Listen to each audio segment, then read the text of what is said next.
C'est tout le monde en français, je peux essayer de faire en français ou un mix des deux en fait. Bon, merci beaucoup en tout cas pour. Non, mais je vais mélanger les deux de toute façon parce que je sais c'est ma langue maternelle, mais c'est un peu rouillé. Alors, merci beaucoup et merci pour l'introduction. Donc, je suis là pour parler de Vapor, qui est c'est un type superset de R que j'ai créé. Alors, c'est tout nouveau, donc c'est plein de bugs et plein de problèmes et c'est très limité. Mais c'est un début. Je crois que c'est Fabrice qui a fait un typer qui, à mon avis, quand tu présenteras ça, ce sera un peu mieux que ce que j'ai pour l'instant. Mais écoute.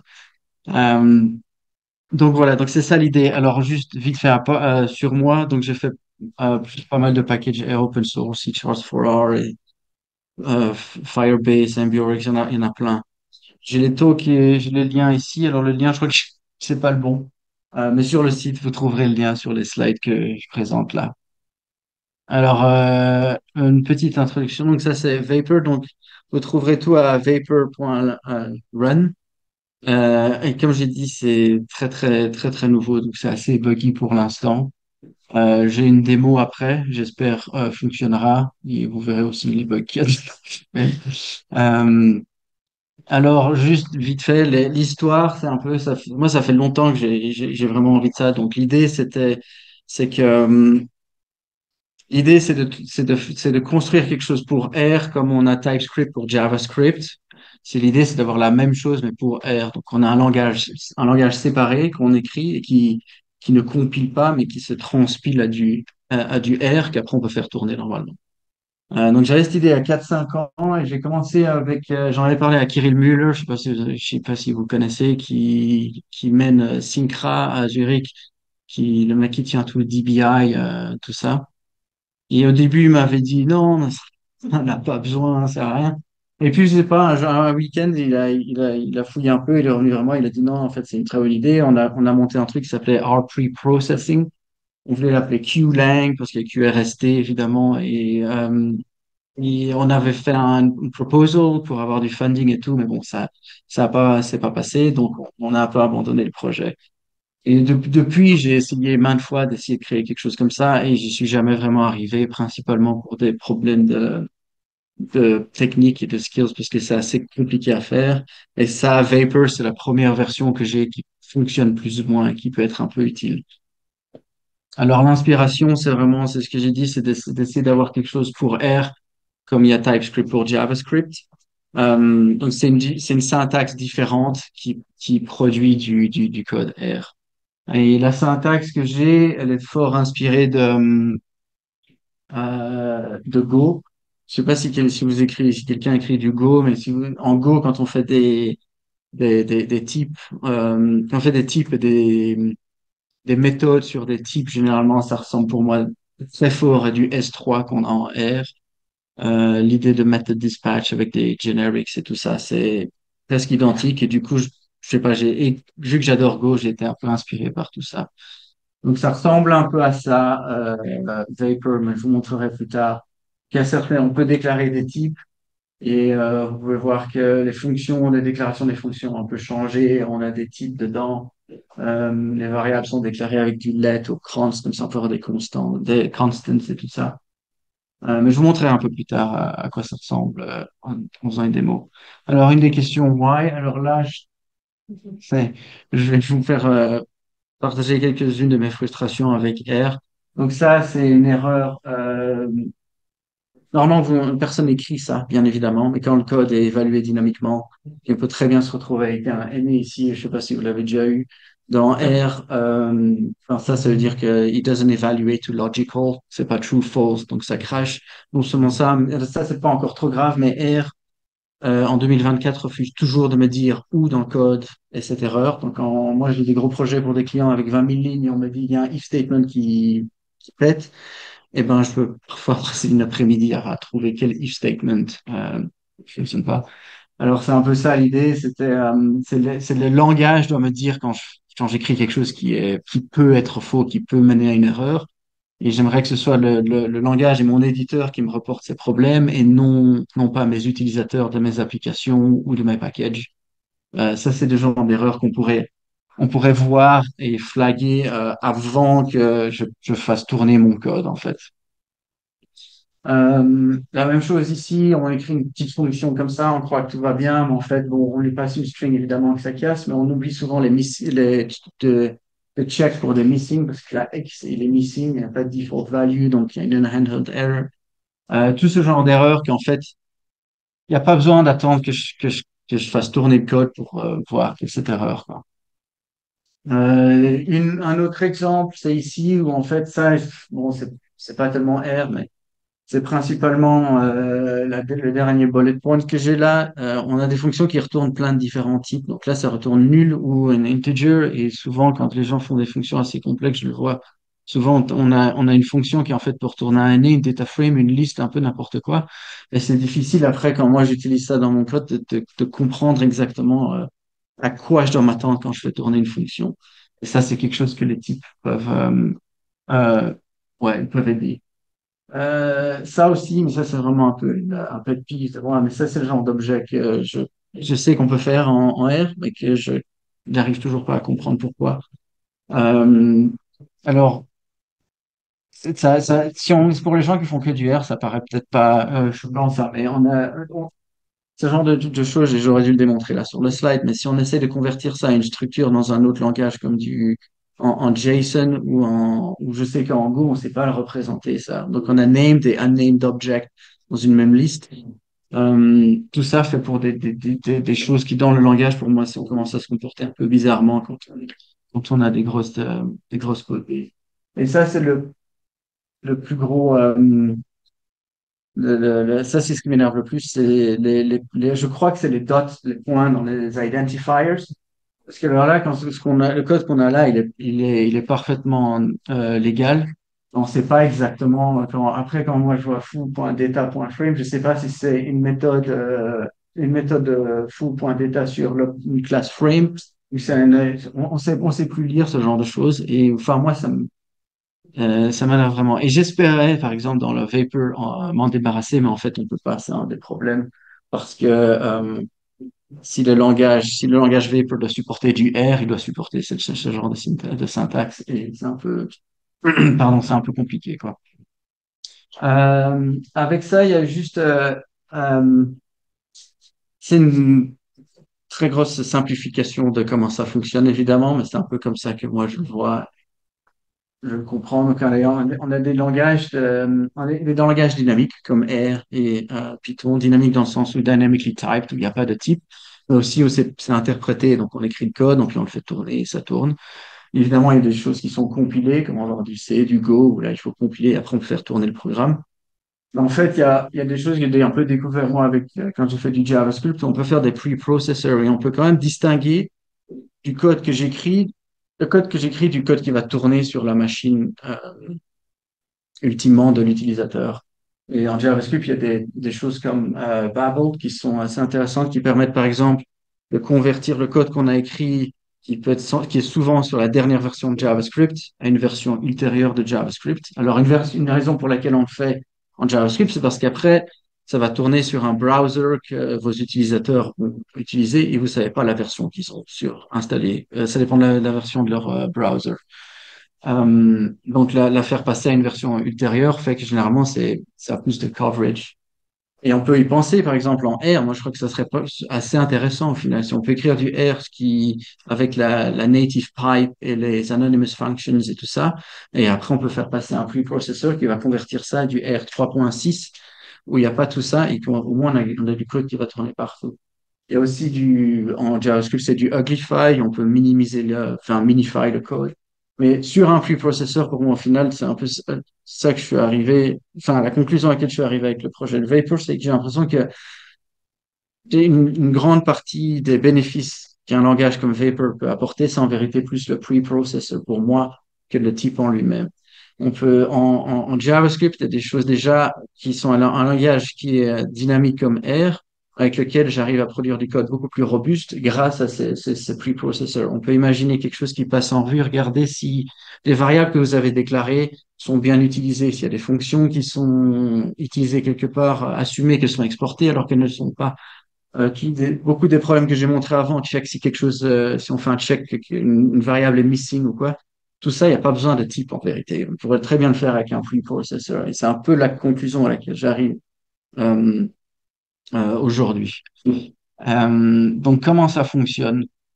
Vite fait, parce que je ne sais pas si les gens sont intéressés. Moi, ça me fait évidemment. C'est un peu comment ça fonctionne, comment j'ai créé ce langage. Donc, c'est un peu, euh, c'est rien que j'ai inventé, donc c'est assez standard. Donc, on va l'exer, parser, et puis j'ai un type checker, et puis j'ai un transpiler dessus. Euh, mais avec ça, comme je vous ai dit, ça fait 5 ans que j'essayais. Je suis rentré dans, j'ai rencontré pas mal de problèmes. Et même avec des choses en fait qui sont considérées comme les plus simples quand on crée un langage de programmation comme le Lexer. Donc le Lexer, en fait, l'idée d'un langage de programmation, c'est juste on a on a du code qui va ingérer du texte et qui va bon, il va l'interpréter et il va le comprendre. Et, ça commence par un Lexer, c'est-à-dire que ou c'est souvent appelé aussi un tokenizer. Donc c'est de partir d'un blob de texte et d'arriver à émettre un vecteur de mots, de tokens, de keywords qui ont de l'importance et qui veulent dire quelque chose. Et je suis tombé, et pendant longtemps, j'ai essayé de faire ça, et souvent la façon dont c'est fait, c'est-à-dire qu'on ingère la string qu'on a, qui est tout le code qui a été écrit, et on y va caractère par caractère, et on a un switch statement gigantesque qui va checker pour chaque caractère, et en fonction du caractère qu'on rencontre, il émite un token qu'il faut. Et je suis tombé sur un talk de Rob Pike, qui est un des créateurs du langage Go, et qui est une présentation super intéressante si vous êtes un geek comme moi sur comment il a écrit le Lexer pour le templating language de Go qui est utilisé beaucoup pour render du HTML et tout ça. Et, euh, et la façon dont il fonctionne, c'est pas avec un gigantesque switch statement qui est très difficile à gérer au final. C'est avec ce système de state function. Et en fait, tout le Lexer, presque, c'est ça, en fait. Et en fait, on a une fonction qui retourne une fonction, qui retourne une fonction, jusqu'au moment où on a le state qui est nil, où la fonction ne retourne plus de fonction parce qu'on est arrivé à la fin du code. Et en fait, et par exemple, quand je lex un comment en R, donc donc une fois que je rencontre le pound sign ou le dièse en français, je sais que je rentre dans un commentaire et puis j'ai qu'à continuer à indexer jusqu'à ce que j'arrive à la nouvelle ligne, à la fin de la ligne. Et puis j'émets un item comment et puis je retourne vers mon lex default et je repars dans le loop. Et ça permet de faire des codes comme ça enfin des petites fonctions comme ça qui comprennent le code. Alors là, pour un comment, c'est assez anodin, mais quand on imagine par exemple une déclaration d'une fonction en R, on arrive au keyword function. On sait qu'on a une fonction. Qu'est-ce qu'on a? À ce moment-là, on sait on peut rentrer dans son lexer pour la déclaration d'une fonction. Ce qu'on s'attend après ça, c'est une open parenthesis, une parenthèse ouverte. Ce qu'on s'attend après ça, c'est les arguments, etc., etc. Donc ça permet de faire un lexer qui est super manageable et que j'ai déjà, depuis que j'ai le lexer pour Vapor, je suis arrivé à le changer en 2 heures pour avoir un lecteur pour R, par exemple. Le parser, ça, c'est si vous parlez à des gens qui aiment bien faire des langages de programmation, ils vont vous dire que c'est le plus chouette. Je suis pas sûr que je suis entièrement d'accord. C'est l'idée, c'est de partir que maintenant qu'on a lexé, on a un vecteur de keywords, mais il faut construire cet abstract syntax tree, DST, qu'on puisse après traverser et évaluer. Et, je suis tombé sur l'idée du Pratt Parser qui est bien détaillé dans Thorsten's book Writing an Interpreter in Go, parce que Vapor, tout le langage est écrit en Go, euh, qui est basé sur cette idée de operator precedence. Donc, on fait une espèce de ranking. Donc, ça, c'est le code que j'ai en Go. IOTA, c'est un enum, en fait. Et ça permet d'avoir un enum pour les operators qu'on a, qui sont généralement des infixes comme ça. Alors, je montre celle-là parce que ça, par exemple, ça a l'air assez simple comme ça de construire un EST, mais en vérité pas, parce que quand on absorbe ça, euh, ce vecteur de tokens, en fait, si on regarde, quand on sait qu'en maths, ce qu'on doit faire, c'est évaluer la multiplication avant, mais quand on ingeste le vecteur comme ça, on n'aurait pas tendance à faire ça. On aurait tendance à faire 1 plus 2 fois 5, mais ça, c'est tout à fait faux, évidemment. Et c'est ça, généralement, qui fait que construire un abstract industry pour une code base, c'est assez compliqué. Le Prad parser a vraiment aidé. Après, le type checker, c'est assez simple. Une fois que j'ai l'abstract syntax tree, euh, il faut juste le naviguer pour arriver à trouver enfin, il faut juste le traverser et puis performer les checks qu'on veut. Donc, moi, par exemple, je regarde les types. Quand on utilise une variable X quelque part dans l'abstract syntax tree pour regarder avant ou quel est le type de cette variable, le missing check dont j'ai parlé. Regardez que les variables sont bien utilisées, si on déclare des variables dans des fonctions qui ne le sont pas. Et inversement, évidemment, si on référence une variable qui en fait n'est déclarée nulle part. On peut faire plein de checks comme ça.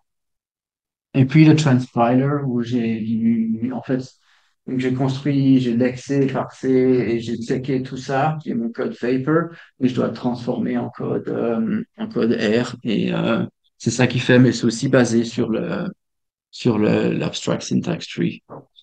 Et donc après ça, je vous montre vite fait il faut juste installer le langage. Vous pouvez aller sur le site vapor.run, il y a plusieurs façons de l'installer. Euh, je peux peut-être vous montrer vite fait. Je me suis un peu amusé avec ça, essayer de construire certaines choses parce que maintenant, est-ce que ça fonctionne? C'est un peu lent, mais ça devrait aller.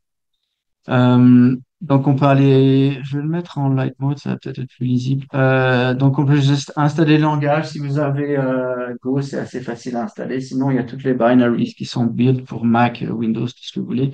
Après, ce qui est intéressant, que malheureusement, j'arriverai pas à démontrer aujourd'hui, euh, c'est l'intégration que j'ai fait avec les éditeurs. Donc, c'est intégré à Vim, NeoVim, VS Code.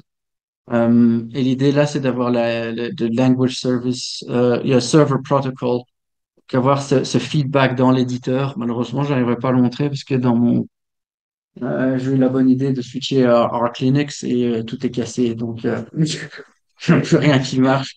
Je sais pas pourquoi j'ai fait ça. Mais sinon, sur toutes les autres machines que j'ai essayées, ça fonctionnait parfaitement bien. Donc, il y a un plugin pour tout ça. Et c'est assez sympa de voir quand on écrit le code, de voir le feedback dans l'éditeur à ce point-là. Donc, avec ça, je crois qu'en fait, voilà, c'est là que je passe à une quick démo je vais essayer de vous montrer. Et l'idée d'avoir ces éditeurs dedans, l'idée d'avoir ça intégré avec son éditeur, donc j'ai quand même une intégration partielle ici, c'est qu'on peut avoir du syntax highlighting et ce genre de choses. Sinon, c'est bien évidemment un langage que les éditeurs ne comprennent pas. Donc l'extension, c'est .vp, pardon. Je vais essayer de zoomer encore un peu plus là-dessus. Donc j'ai deux terminals. Donc j'en ai un ici où on va écrire du code et puis ici où je vais l'utiliser pour transpiler ce code en R. Euh, alors, un exemple que j'emploie souvent, c'est quelque chose que je rencontre souvent. Donc, je sais pas, par exemple, mettons, on a une application et il y a une table avec des utilisateurs et il y a ce concept d'utilisateur. Et un utilisateur a un nom, peut-être qu'il a une ID, peut-être qu'il a un âge. On peut imaginer plein d'attributs que cet utilisateur va avoir. Alors, ce qu'on peut faire, par exemple, c'est définir un nouveau type qui va définir notre utilisateur. Je vais l'appeler user. Alors ici, c'est là qu'il y a un peu. Donc on commence par type et on définit le nom de son type, suivi de. Ça reste un peu petit, non. Suivi du nom du type, évidemment. Et puis tous les types, voilà, je suis un peu confus moi-même, je vais être honnête, mais tous les types ou les structures, comme je les ai appelés, sont précédés par des colons. Donc là, le type, c'est pas un type en lui-même en vérité, c'est-à-dire que c'est pas un integer ou un character string. On va définir la structure qu'il va avoir. Et en R, par exemple, ça pourrait être une data frame, ça pourrait être une liste, ça pourrait être autre chose. Alors j'ai ce type enfin, cette structure que j'ai appelée object. Et je l'ai appelé object parce que c'est une liste named. C'est un peu lié à la frustration que je t'ai montré au début. On peut avoir une liste qui a un mélange de choses. Ici, c'est object. En fait, c'est une liste. Ça va être une liste où tout doit être nommé. Et alors, par exemple, on peut lui donner un nom, name. Et après ça, de nouveau, je vais définir le type. Donc, je vais utiliser colon. J'aurais pu utiliser string, mais j'ai utilisé char parce que en R, sûrement, c'est character qu'on utilise. Et après, je peux aller à la ligne. On va définir une autre peut-être, juste pour faire simple. On va lui donner un âge, comme ça. Donc là, j'ai mon type et maintenant, on peut commencer ouais, enfin, peut-être pas encore, mais on peut peut-être créer, par exemple, pour voir comment ça fonctionne. C'est créer une fonction qui va créer cet objet, qui va initialiser cet objet. Donc, si je commence avec le mot funk, ça aussi j'ai changé, mais je vous montrerai après pourquoi j'ai changé la façon dont on déclare une fonction en Vapor et que j'ai pas repris ce qu'il y a dans R. J'ai une raison plus ou moins bonne je crois, pour l'avoir fait. Donc, on peut faire une fonction qui s'appelle create. Donc, on l'appelle create. Donc, ça, c'est le nom de ma fonction qui va transpiler en R. Ça sera create.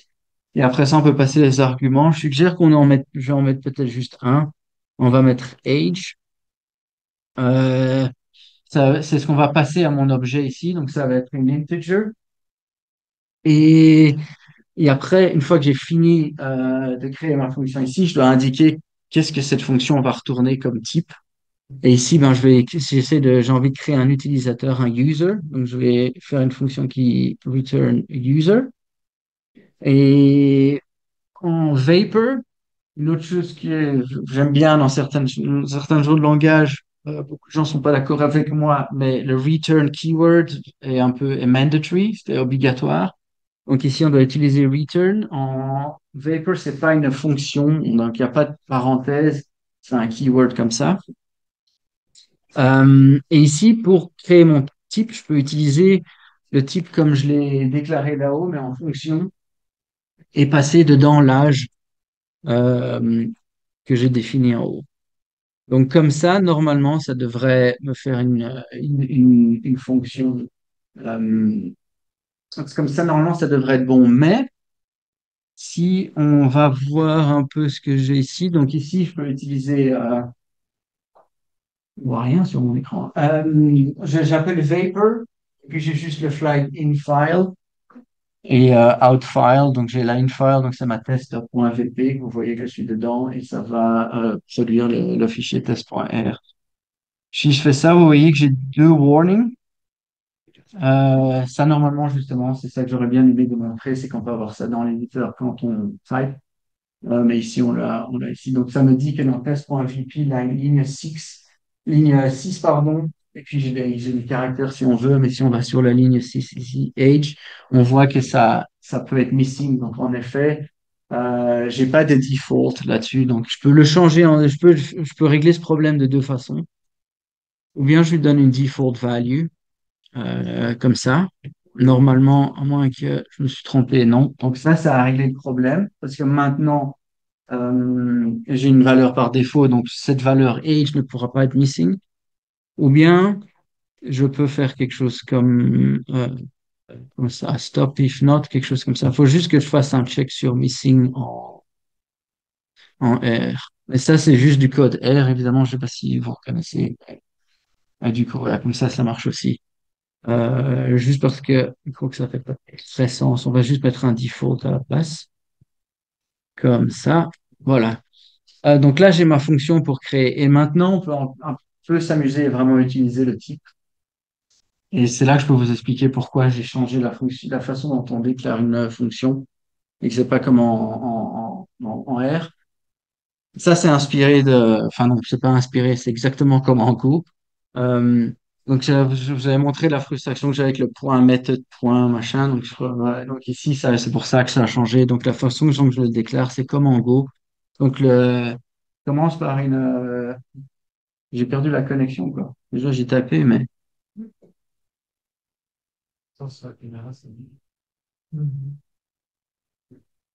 Ah, mais je crois que j'ai perdu le. Moi, je partage toujours. On voit toujours sur la caméra. Ah, mais est-ce que ça te caméra Ah, c'est ton ordi. Euh, voilà, on l'avait dit, hein, le zoom Attends, stop share, reshare. Share, entire screen. Et voilà. Alors, c'est là que je peux, quand je déclare une méthode, c'est ça que je veux faire. Donc, ici, on va déclarer, quand on a la fonction create, on set the age, donc on crée une méthode, mais peut-être pour set le name. Donc, la façon que je vais faire, c'est mon premier argument, qui va être généralement là où je vais dispatch. Donc, ici, non, il refuse de partager l'écran. Sur Zoom, ça va se tout noir. C'est tout noir? Moi, je le vois ici, pourtant. Ouais. On va faire comme ça.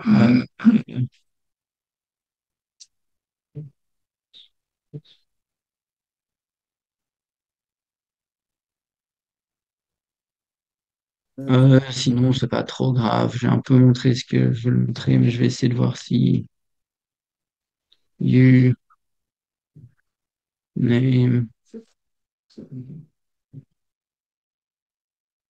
Je sais pas pourquoi il refuse de partager l'écran, c'est un peu dommage. Oops, something went wrong. Close all your browsers and rejoin the meeting. J'ai pas envie de faire ça. Ça va pas être très pratique. Donc je vais juste repartager ça et puis c'est comme ça. Oui, ouais, tu vois l'écran, mais je crois pas qu'il se date en fait. Donc après la fonction, la façon dont déclarer une méthode, c'est on a le keyword find qui après on le suit de l'objet sur lequel on va dispatch la méthode. Donc ici je l'appelle you pour user et puis on assign un name qui est passé de là. Donc de nouveau je vais avoir un warning si je fais tourner ça maintenant, bien évidemment. Euh, et qui retourne le user après que j'ai assign le name. Alors, ce que je pourrais peut-être faire, on va voir si... Ah, mais là, ça fonctionne. Ouais, là, ça fonctionne. Donc voilà, à nouveau, c'est missing. Donc juste pour aller plus rapide, ouais, on va juste faire stop if not missing name, comme ça. Donc, normalement, là, on devrait être bon. Voilà. Euh, alors, en même temps, je crois que je suis un peu conscient. Je suis pas sûr que le code que je suis en train d'écrire va fonctionner en R parce que je crois que ça va être fait dans un package. Enfin. Donc maintenant que j'ai ça, on peut peut-être déclarer juste si, ça, en fait, ça va faire une méthode générique S3. Non, ça va pas ça va mettre une méthode sur user pour cette name. Donc en R, normalement, il faut déclarer une générique. Donc on pourrait le faire de la même façon, mais j'ai rajouté un decorator comme ça. Je trouve ça un peu plus clair. Je suis pas toujours sûr que ce soit le cas. Euh, L'idée, c'est qu'on doit déclarer notre générique comme on fait en R. Donc, on déclare une générique qui fait use method. Mais ici, on a un peu une shorthand que je trouve un peu plus lisible. Alors ici, je passe un type any parce qu'évidemment, on sait pas quel type on va donner à une générique. C'est la générique pour set name qui prend name qui est character. Et évidemment, ce que ça retourne sur la générique, je sais pas ce que c'est. Donc, je vais aussi mettre un any. Euh, Maintenant, je crois malheureusement que le code que je suis en train d'écrire, je crois pas qu'il va tourner là-dessus parce que ça doit être, normalement, c'est dans un package R, mais on va essayer. Alors maintenant que j'ai mes fonctions, on peut les utiliser ici en bas. On peut créer un objet. Donc je vais créer John comme ça. Donc je fais const pour une constante. On peut faire let pour une variable qui va être de type user et qui va être égal à, ben, je peux utiliser ma fonction create. Je peux laisser l'âge à 18 ou mettre mon âge comme ça. Et puis, normalement, après ça, je peux utiliser set name sur l'objet John et je passe mon nom John comme ça. Et on va voir si ça fonctionne. Et après, je peux vous montrer le code qui a été généré. Non. Ligne 19. Ouais. Je crois que ça, c'est un petit bug que j'ai remarqué l'autre jour. Je crois qu'il faut que je nomme mon arbre ici.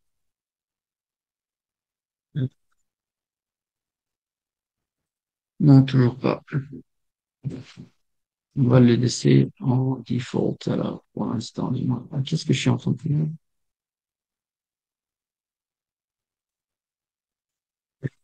On va le laisser en default et voir si ça passe. Non, toujours pas. Tuning arguments. Ligne 19. Les gens est important. Tuning arguments. Create age int. Bon, vous voyez que ça aide, quoi. sais pas pourquoi ça veut pas, là. 18. Est-ce que si je fais une lettre, pourquoi ça marcherait pas, ça? Pourquoi ça veut pas? Il n'y a pas too many organs. Ah, bon, ah, je crois que c'est ici. Il fallait que je le passe nommer, alors qu'il n'y avait pas besoin. Ouais, c'est un bug je check mal là-dessus. Donc maintenant, c'est transpilé. Alors, je peux vous montrer le code qui a été transpilé. Ça fait un peu peur parce qu'il n'est pas très bien formaté, mais il est légal.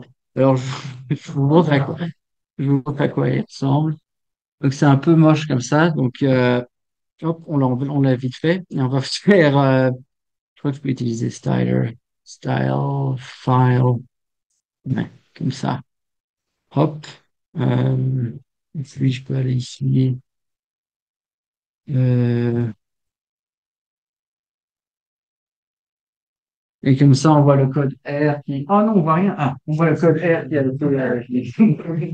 on voit le code R qui a été généré. Donc, le type, évidemment, la déclaration du type qui est tout au-dessus a été totalement ignorée, évidemment, parce que ça, c'est... Hop, on va y arriver. Le code... j'essaie d'ouvrir l'autre fichier.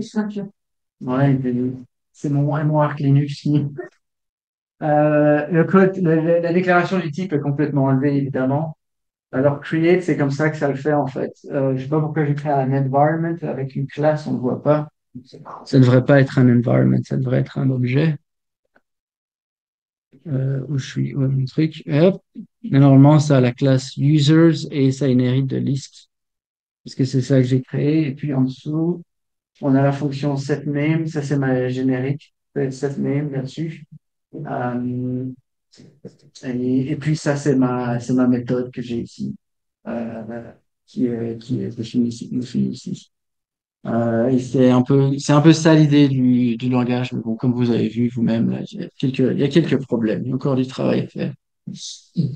Mais c'est ça l'idée que je puisse, enfin, je crée un peu pour moi que j'ai un langage qui me permette de créer qui est un peu plus verbose, un peu plus long, et qui me permet d'écrire du code dans lequel j'ai un peu plus confiance. C'est un peu quelque chose que j'ai découvert avec moi, avec Go, que j'encourage tout le monde à essayer.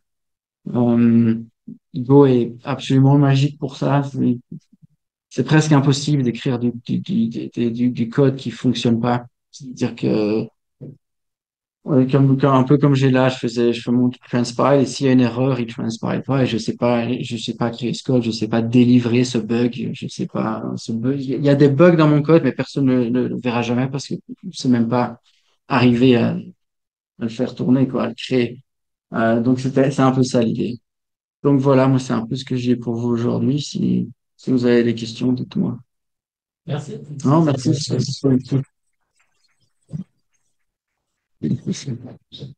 J'ai l'impression que tu reviens un peu. C'est pas que sur un langage que tu auras le temps de compiler, tu l'as fait en manipulation. Oui, c'est ça. C'est ça. Tu es un peu en train de revenir quelque part avec la transpilation. Ben, c'est un peu ce qu'ils font en TypeScript, quoi. En TypeScript, c'est, Et est-ce qu'avec. Alors, je me rends pas compte du tout avec tes projets et tout, mais est-ce que le fait de mettre ton truc dans un package, ça te permet justement d'avoir ces checks il y a un peu de ça, oui, c'est vrai. Les RCMD check, il fait pas mal, mais il fait pas il fait tout? pas tout, quoi. Il pourrait faire plus, mais c'est ce que je crois, c'est ce que j'ai essayé de communiquer sur ce slide avec le preprocessor. Pour moi, j'ai l'impression que c'est le preprocessor, c'est là qu'il y a un peu plus de value. Euh, je crois. Enfin, c'est là que la plupart de la valeur d'un projet comme ça réside. Et c'est surtout beaucoup plus manageable qu'un nouveau langage avec les types. Parce que les types, dès que j'ai lancé le projet, j'ai eu pas mal de bons feedbacks. Euh, c'est très difficile je suis pas un expert, moi je suis pas non plus computer scientist, génie qui comprend tout ça. Et c'est extrêmement compliqué. Après, quand on parle en R, on devrait parler il y a quel type est un environment et tout le metaprogramming avec des expressions, des trucs, et créer des types pour tout ça. En R, là je suis dans un fichier R. En R, on peut écrire quelque chose comme ça. Donc ça, c'est et en plus, c'est une fonction qui comment transpiler tout ça et accepter tout le truc, ça devient très vite très difficile, quoi. Et donc, les types que j'ai là, ils sont assez basiques. On peut créer des nouveaux types. Mais au final, il faut avoir quelque chose. Parce que le problème, c'est qu'il faut, et c'est le problème qu'il y a dans TypeScript maintenant. C'est-à-dire que on se rend compte qu'il y a vite beaucoup trop de types. Je crois que ça a été posté, c'était sur Twitter il y a quelques temps. Le nom le fichier TypeScript qui contient tous les types de base et fait 75 000 lignes de long. Et c'est un truc comme ça, c'est complètement fou parce que en JavaScript, on peut faire quelque chose d'assez sympa, mais dès qu'on veut supporter tout le DOM, avoir les types pour tous les boutons, et c'est la même chose ici, en fait, je crois. J'ai peur que le projet soit un peu difficile à finir à cause de ça. Mais le preprocessor, il y a vraiment de la valeur et je suis déjà en train d'utiliser, ça peut faire certaines choses. Pour moi, la valeur, c'est d'avoir un lexer et un parser. Et après, quelque chose, on peut les traverser. Euh, donc c'est un peu de rambling pour répondre à ta question. Mais voilà. Il y a ça, et puis il y a aussi ce que j'avais remarqué en même temps quand j'ai commencé ça, et c'était une autre tentative de faire ça. Donc en JavaScript, il y a tout ce monde de TypeScript qui est arrivé et qui a pris énormément en popularité et qui maintenant est fort critiqué parce que justement il y a des types de partout et on s'en sort pas, quoi. Et pour faire quelque chose, ça devient très difficile. Alors ce qu'ils ont fait, qui est assez intéressant en TypeScript, c'est qu'ils ont fait ce qu'ils appellent JSDoc. Mais JSDoc, en fait, on l'a déjà en R. C'est du Roxygen. Donc on pourrait imaginer un truc comme ça où je fais param name et puis ou type name character. Et c'est ça qu'on utilise. Et du coup, toute en JavaScript, j'utilise ça énormément parce qu'après ça, ça peut être utilisé. C'est pas, et au final, le code n'est même plus transpilé. Ça, on fait dans du JavaScript. Donc, on ferait ça dans du R. Et ça peut être utilisé pour informer le code qu'on écrit dans l'éditeur. Et au moment où on l'écrit, on a déjà du feedback sur certaines choses. Donc, ça, c'est l'autre approche qu'ils font beaucoup maintenant avec du JSDoc. C'est une autre idée, quoi, de faire ça. Ah ouais, je crois que c'est assez ambitieux. On va voir, petit père, ce que ça. Je crois que t'es déjà arrivé plus loin que moi dans ton aventure. Non, c'est pas que certains de ces problèmes, j'ai aussi rencontré. En tout cas, ce que j'apprécie le plus avec les systèmes objectifs, c'est vraiment qu'après, on a un peu plus de clarté. Et donc, on définit avec un truc pour me dire, ah, non, ça, c'est ça, c'est ça. Donc, on n'a pas le droit de se avec ça. Ouais. Et donc, il y a pas mal d'avantages. Je vous avez juste la question à propos des plus gros challenges avec Silvaco, c'était quoi, c'est quoi les éléments les plus difficiles à faire? Euh, D'un point de vue technique, bon, il y a toute cette partie-là déjà de même définir après ce qu'est un type et comment on l'utilise et tout ça, c'est assez difficile. Euh, mais ça, c'est plus, je sais pas, conceptuel plutôt que technique. Dans la partie technique en elle-même, je vais montrer dans les étapes que j'ai. Donc, j'ai le Lexer, le Parser. Je suis assez content de ce qu'ils font, honnêtement. Et c'est basé sur, j'avais cité des noms. Donc c'est pas des choses que j'ai pondues moi-même et euh, qui sont un peu foireuses. Donc, c'est basé sur des bons principes. Donc, ça, c'est assez solide. C'était le type checker, en quelque sorte, de traverser les types qui sont pas c'est pas toujours aussi.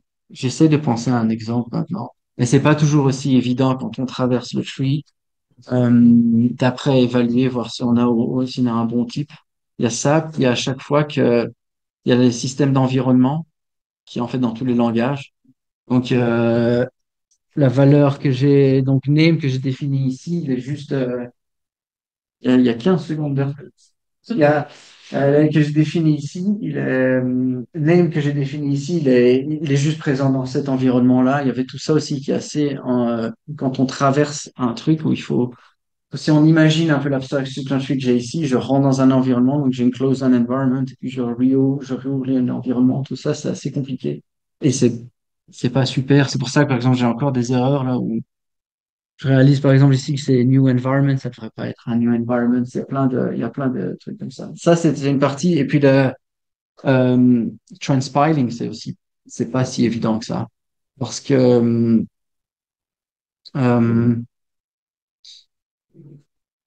Parce que le problème, c'est qu'on peut pas juste oublier tout R et juste faire, on va créer un nouveau langage et on se débrouillera plus tard. Parce que le problème, c'est qu'il faut quand même que les gens puissent leverage du R dans leur code et on se retrouve à importer tous les problèmes que R a et en rajouter encore un peu plus parce qu'on essaie de faire quelque chose un peu plus compliqué par-dessus. Et c'est un peu, pour moi, c'était un peu ça le challenge. Et j'ai un peu, je suis un, faut pas vous cacher que je suis un peu, voilà, ça, je vois mal comment j'arriverai à finir tout ça à 100% en supportant tout ce qui est dans R, quoi. Là, c'était justement l'idée que je comptais aussi lire parce que c'est vrai que pour R en entier, essayer de reposer toutes les fonctionnalités, c'est un peu difficile. Mais avoir en fait une base ou un corps du langage ou un noyau du langage qui peut, on va dire, être représenté d'une façon simple, en fait, on pourrait réussir à recréer en fait quelque chose avec la. C'est-à-dire, c'est un peu Mhm. difficile de voir quelle sera la compatibilité quand Oui, on est mais, d'accord R, et le code R n'existe ouais, plus. ouais, mais le problème, c'est par exemple, la première chose que quelqu'un, enfin, une des premières choses que quelqu'un voudra faire là-dedans, c'est peut-être utiliser Vapor l'utiliser pour leur projet, mais il veut appeler du dplyr ou tout le tidyverse. Donc tout ça, ça doit être supporté. Et on va pas, moi, je vais pas dire à les week-ends qu'il doit tout réécrire en Vapor pour ça. Donc, il y a ça, il y a ça. Et puis, je crois que j'ai une roadmap et j'avais mis une roadmap sur le site. Et en fait, c'était plus, ça a fini plus à être une espèce de challenge list. Mais il y a, euh, ouais, Je pense que ça va aller. comme ça, ouais.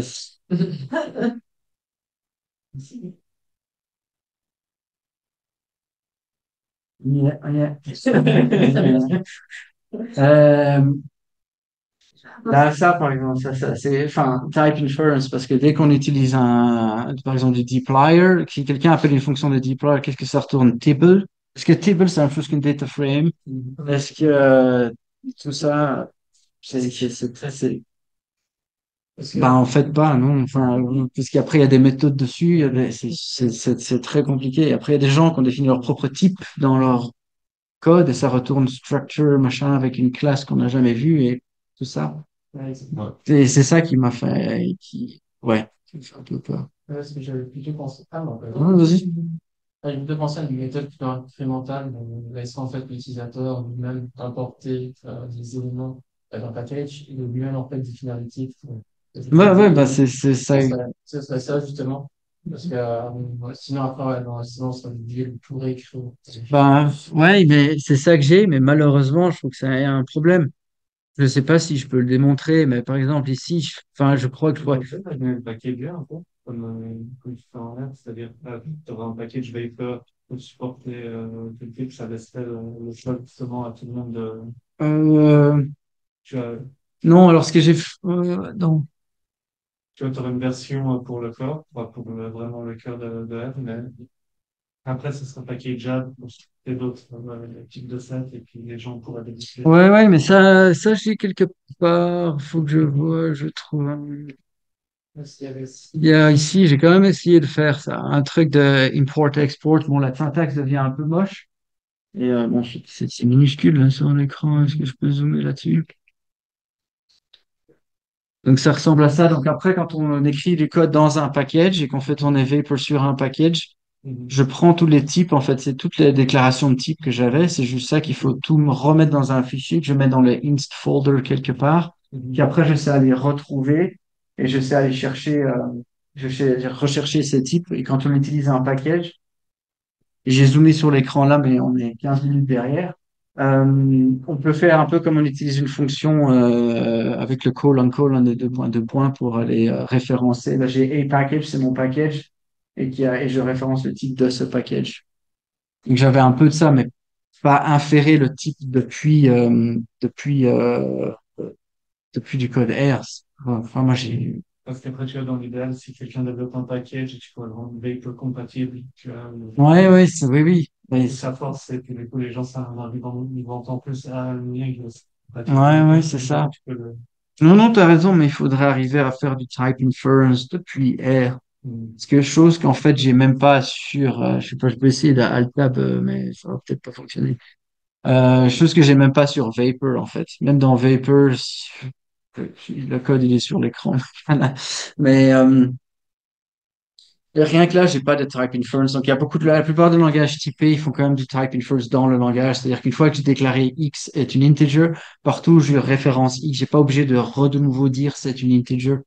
Le code le sait, mais moi, bon, ça, c'est du travail et je suis pas arrivé à trouver comment le faire bien dans Très bon père. Il y aurait une façon d'explorer la ST, justement. Oui, oui, Permettrait à la j'imagine. fois de mettre dans le contexte. C'est vrai que c'est juste. C'est un autre truc que j'avais sur la ST que j'avais pas vu du tout quand j'ai fait au début et puis j'ai fait presque tout le projet avant de me rendre compte, mais tout mon AST, je sais même pas d'ailleurs comment je devrais le faire, mais si j'ingère les fichiers dans l'ordre dans lequel ils sont passés, quoi. Et après, je build la ST en fonction de ça, mais en R, dans un package R, on peut avoir une fonction Ouais, dans un fichier Z. non, Et c'est alors ça. après, tout mon truc, tu vois, il y a ça. Et puis, tu peux aussi penser à des gens. Alors, dans ça, c'est dans un package R, mais pas dans un package R. Les gens utilisent source. Et alors là, tu dois reconstruire la dependency tree avant de, Mhm. ça devient, en fait, c'est ça, ça devient très vite, très compliqué.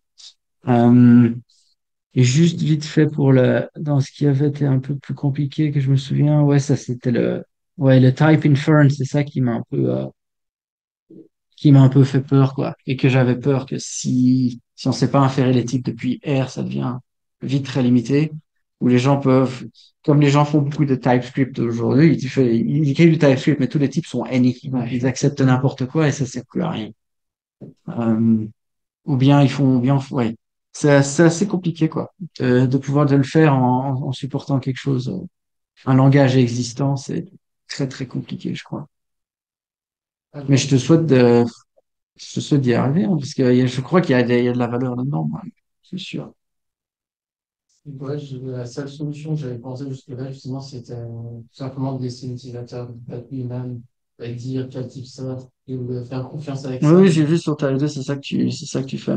Mhm. C'est ça que tu fais. Après, avec ça, bon, on va peut-être trouver un moyen de laisser, comme par exemple des utilisateurs de R, parce que j'ai beaucoup apprécié, comme par exemple le fait d'avoir aussi ces commentaires en fait, qui précisent ces types, justement. Donc, Hmm. peut-être qu'ils puissent annoter aussi, par exemple, une base R, et si en fait celle-ci a ce type de code, on puisse en faire. La France, ça va être plus facile. Mais après, c'est vrai qu'il n'y a pas d'autre solution si ce n'est d'avoir des bonnes pratiques, disant si vous voulez que ce soit compatible avec Type R, il va falloir par exemple mettre les fonctions dans le bon ordre, il va falloir aussi commenter chaque fonction, etc. Ouais, Intéressant. ouais, ouais. Il y a plein de. C'est ce que vous voulez dire tout à l'heure. Je pense que vous avez quand même une certaine liberté. Après, je ne sais pas à quel point c'est possible, mais d'être opinionné sur la manière dont certaines choses Et peuvent tu dis être. ça, tu le poses sur Twitter et là, attends. Ouais. Ouais, mais pardon, je sais Hmm. pas, pour toutes les diverses, c'était parti aussi de cette Oui, équipe où ouais, c'est vrai. ils se sont, enfin, au bout d'un moment, ils ont dit, OK, maintenant, en fait, on va plus accepter d'avoir des email, on va plus accepter telle ou Ouais, telle ouais. convention. Et donc, ouais, ils se sont fait crier dessus, mais finalement, au final, c'est ce qui leur a permis d'avoir quelque chose de cohérent, Ouais, de ouais, très, c'est très bien. vrai. Non, non, c'est vrai, c'est vrai. Donc, après, je dis pas qu'il faut être complètement OK, Ouais. je pense que c'est quand même certaines marges. Si en tout cas les gens vont bien la sur la Mhm. liste. Ouais. Ouais, oui. Non, non, c'est vrai. C'est vrai. On peut, moi, je vais pouvoir regarder les threads sur Twitter et ailleurs et les issues, mais les gens aussi ouais, ils ont leur opinion aussi, quoi.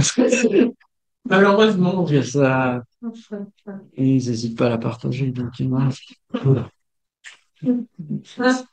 Je me souviens d'un long échange justement sur la manière dont ils veulent fonctionner entre c'était Adrien Mikan et euh, il y avait encore il y avait Judas Seguier aussi dedans. Il y avait eu un échange il y a trop longtemps avec une seule et même personne qui voulait vraiment absolument mettre le truc dedans, mais ils ont juste enfin, ils ont Ouais, coupé ouais, ouais, c'est la ça. conversation. Donc, ouais, je comprends, c'est complètement difficile. Ouais, c'est ça qu'il faut faire, j'imagine.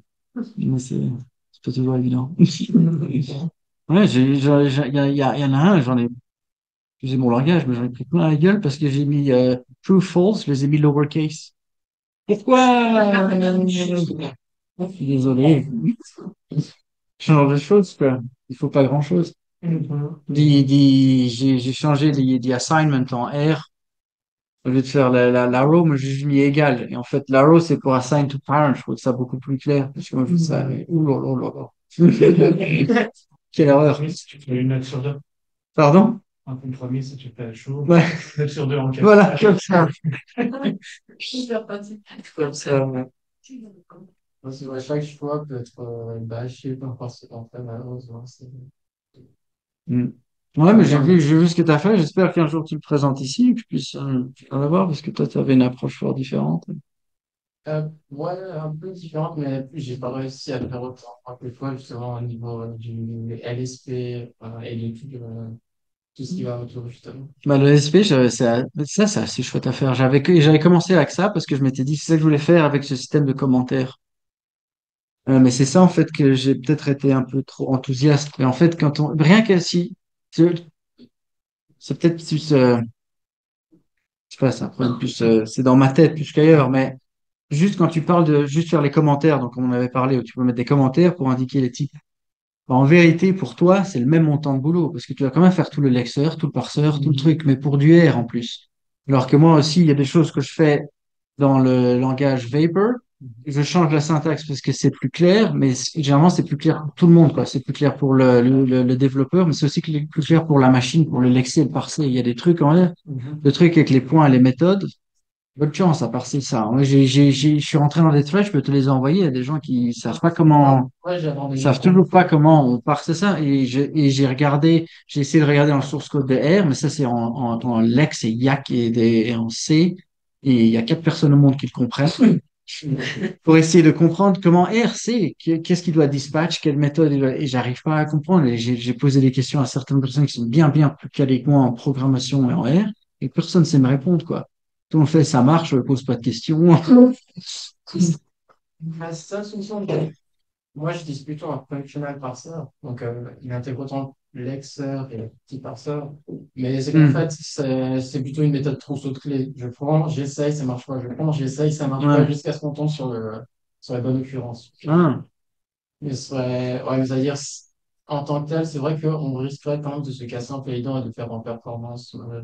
Ouais, mais c'est pas très grave. Enfin, c'est pas très grave. Non, c'est pas grave parce que c'est au build time de toute façon. Oui, c'est Même si ça dure 3 secondes, on est pas la fin du monde. Moi, je m'en ferai pas pour ça. C'est juste peut-être un problème quand tu fais le LSP. Mais normalement, même le LSP, tu peux être assez intelligent parce que euh, ils ont plein d'endpoints en fait dessus et ils peuvent parfois te donner juste le code qui a changé. Donc, c'est pas non plus. Moi, je fais ça sur mon LSP, je fais ça comme un bourrin. Moi, je réévalue tout le code à chaque fois, mais ça va assez vite. En Go, ça va très vite. seulement, il y aurait des sources pour apprendre à développer un LSP avec ça. Bah, moi, je l'ai fait en Go, mais attends, je peux t'en partager. C'est standardisé. En fait, le LSP, je sais plus, enfin, pour ceux qui prennent pas ou qui veulent comprendre, je sais pas, mais c'est quand on est dans ça a été formalisé par Microsoft et VS Code Mhm. qui ont créé ce protocole pour faire quand on est dans l'éditeur pour supporter tout le langage et avoir le auto-completion, suggérer des trucs, avoir les checks, les warnings, tout ça c'est par ça. Et Mhm. du coup, ils ont un truc qui est standardisé LSP qui est maintenant supporté pas que VS Code, qui est maintenant devenu gigantesque, mais du coup, Neo Vim, tout le monde, tout le supporte, quoi. Ça, c'est assez simple parce qu'en fait, c'est un serveur, hein. Mhm. Ils font des get requests sur ton truc. Ok. C'est juste ça, tu fais lancer un petit serveur, ils font des get requests et tu envoies des réponses d'une certaine structure. En JSON, c'est tout, quoi. Trop bien. Ouais. Le seul truc que j'avais fait, c'est que du coup, j'avais structuré les erreurs comme ils les ont là. Donc, ils ont error, warning, hint, info, ou un truc comme ça. Ils ont 4 sévérités, un truc comme ça. Faut que t'as ça. Et ça, c'est assez cool à faire parce que donc même toi, quand tu développes ton truc, Mhm. tu le vois dans ton terminal, quoi. Mais, Ouais, c'est quoi le petit. c'est assez sympa à faire, quoi. D'accord. Tu crashes ta machine aussi, quelquefois. Ah, c'est vrai, C'est cool à faire. c'est- Cool. Bon, bah, merci beaucoup. Ah, t'as une question? Juste une Ouais, ouais, question, oui, vas-y. en termes d'usage, l'idée, ça serait de remplacer le code R par Vapor en général, ou il y a vraiment des cas d'usage, ça serait vraiment utilisé dans un package R. pour Ouais, rendre plus solide, pour shiny, ou c'est une bonne question. Je sais pas, j'ai une réponse. Moi, j'avais pensé à, ouais, moi, je pensais un peu pour tout, quoi, honnêtement. Enfin, c'était l'espoir. Take over the world, mais on n'y est pas encore. On n'y est pas encore. Mais moi, c'est pas, bon, moi, dans mon boulot, en fait, dans mon boulot, je vais bien coder en JavaScript, en Go, en plein de trucs, mais les gens me connaissent pour du R et du Shiny, donc, j'ai ma boîte de consulting, et les gens viennent chez moi pour du Shiny, et généralement, ces applications Shiny deviennent très vite assez grosses, des trucs de dizaines de milliers de lignes, et quand il y a donc j'avais peut-être ça en tête quand je l'ai créé, quoi. C'est vrai qu'un package R, au final, c'est vrai que je suis pas sûr, enfin, je sais pas, en fait. Je sais pas l'expliquer, mais peut-être un package R avec des unit tests, on s'en sort très bien. ouais. Peut-être pas besoin de type, mais quand on fait des applications, peut-être des gros scripts ou des ETL pipelines ou ce genre de choses, où là, les erreurs sont aussi beaucoup plus embarrassantes.